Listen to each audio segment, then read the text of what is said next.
Hey, hello and welcome once again to my YouTube channel. Today I'll be showing you how to steal background easily using the new Photoshop 2026 Remove tool. So we'll be making use of this picture and also this picture. So we just want to do it. We want to steal the background of this picture. But before we do that, the first thing we need to do is to head over to our browser. So now I'll be using an Instagram page. I'll be using an Instagram page of Shot by Popu. So that's where I actually downloaded some of the picture I'll be making use of, like this picture you're seeing over here, and also one other picture like that. So all you just need to do is to click on the picture you want to make use of. So here's the picture over here. I'll click on it, and wait for it to open up. Then once it did open up, next thing I just need to do right now is to do what? Click on the three dot over here, and I'm going to copy link. Then I'll come to this website over here, saveform.net. You can just search it on Google, just saveform. Then you do what? You come to this box over here, you paste the link there. So once you paste the link, you click on download. It's going to load all the pictures you want for you. Then you're going to click on the one you want to download in particular. So once you click on the download, all you just need to do is to drag it down to your Photoshop. So here's the picture over here. So here's the picture in Photoshop right now. All I just need to do right now is to scroll over it. Pick your polygonal lasso tool or your lasso tool, whatever you know how to use. Then you scroll around the picture like this. Okay, I want to include this shadow, this water reflection. So I'll just do it. I'll click on it like this. You can see. So wait for it to load up.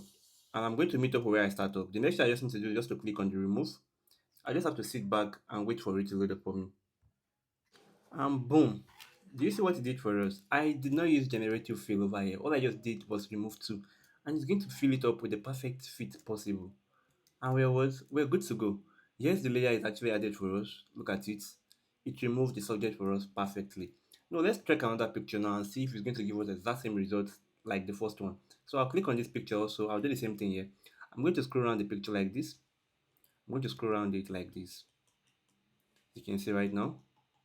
And I'll meet up from where I started up also again. Make sure you leave much space from the subject. Make sure there's enough space, there's enough border room for the picture. You don't have to just trace the outfit out. Just give it a little bit of space. Then once you're done, still click on remove tool, sit back and wait for it to do the magic for you. And boom, look at what it did for us. So if you did not see where I actually brought this picture in, you might think I actually created or generated this backdrop myself. Meanwhile, I actually picked it from someone else's image and tried to make use of it. So you can just do this. All you just need to do is to make sure you are using the Photoshop 2026 version or you are using Photoshop Beta. So one of those two features is going to give you access to this. So you can actually get as many backgrounds as you want as possible using someone else's picture as reference. And you can still do what? You can regenerate this background so that you won't be using the exact same copy you actually stole from someone else's idea. With that, you are good to go. So if this video helped, don't forget to drop a like. Someone out there might be in need of this video. See you guys in my next video tutorial. Reflex out. If you watch the video to this point in time, that means you're loving my tutorial.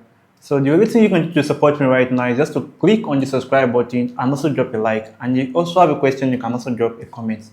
You subscribing, you liking my video is going to make YouTube recommend my videos to others, and that's going to encourage me to create more videos like this for you guys to learn from.